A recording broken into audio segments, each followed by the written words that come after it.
Dear Tom DeLong, how are you? How is life? Been thinking about you a lot lately, and how dynamic your sound. Hey, all you delinquents out there. Hope you're keeping it nasty. I'm Auden Groff, and today on the Untrained Ear, we are diving straight into Rico Nasty and her brand new drop, Lethal.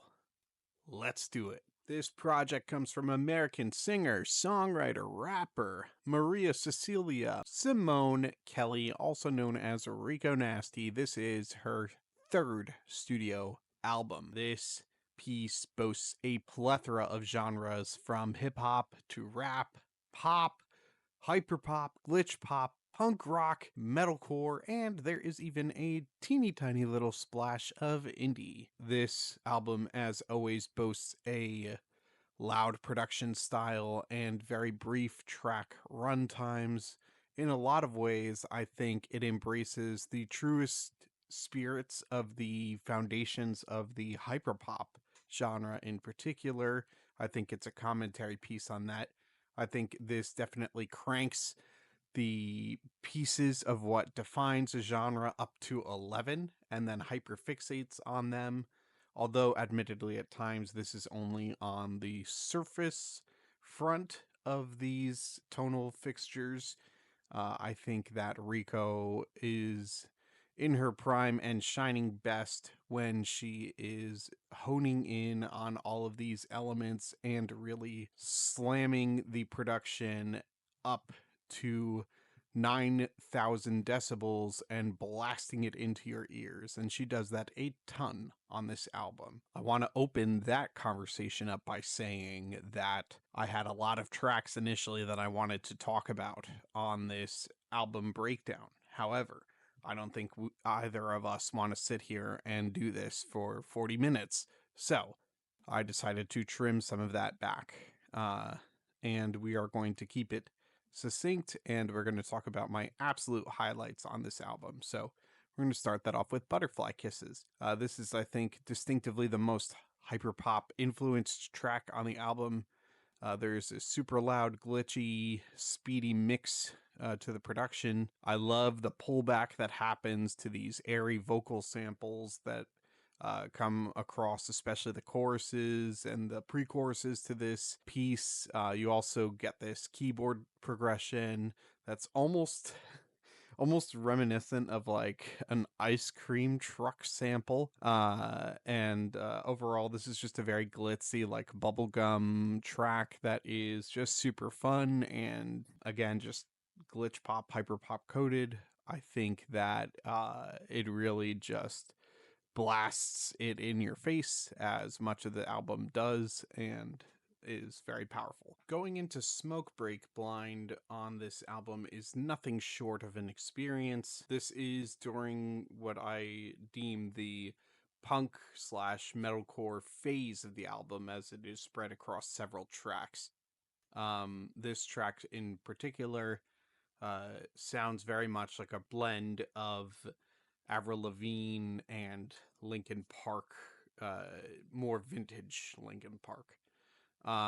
This track is led by these very raucous drums in the mix and some very melodic screaming from Rico. It features at its end a very fully fleshed breakdown with sustained screams and bass guitar, power chords, and what's truly amazing about this track, which admittedly is kind of rudimentary metalcore and certainly impressive insofar as it is tonally quite different from what you're typically expecting when you're thinking about an artist like Rico Nasty, is actually how well it is integrated into the album, as it almost feels like the center of the album is designed to make this track feel mostly like it belongs when it's dropped,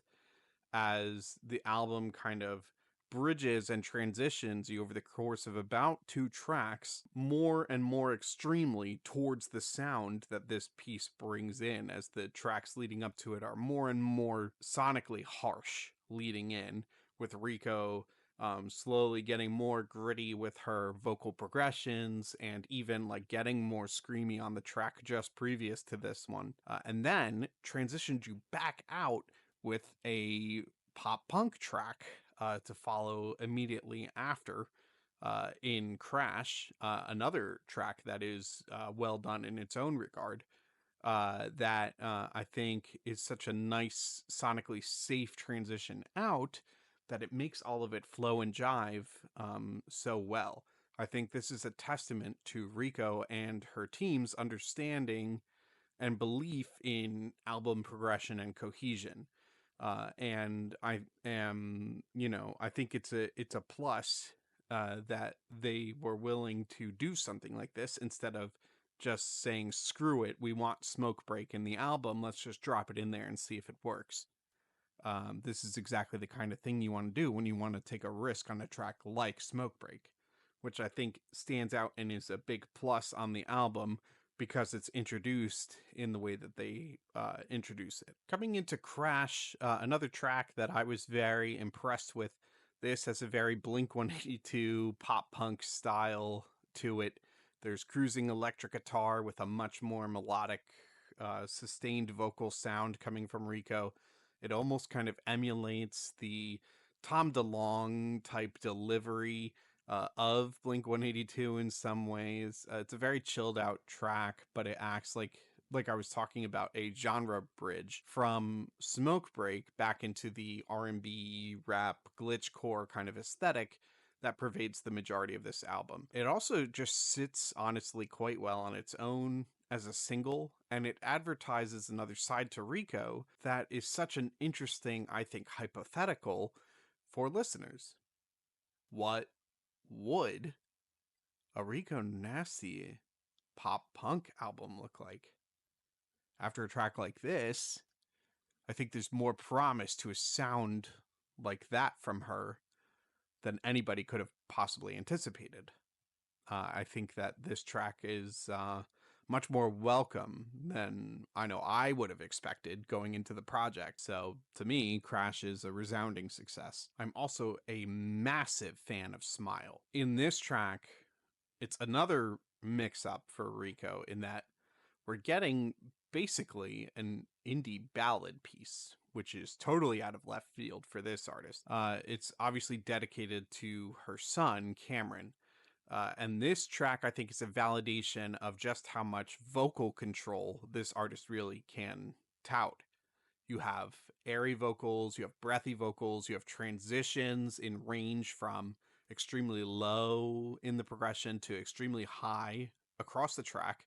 And everything is toned down in terms of the mix, quite in contrast to what you would typically get for a Rico Nasty piece.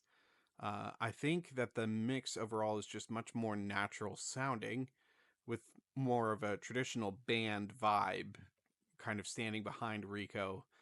It allows the space to be carried more by her voice, and for the track to hinge and be dominated mostly by her vocals, which is a bold move, and it pays off with this very raw track that really, I think, humanizes her. And you get this moment on the piece that rips Maria Cecilia Kelly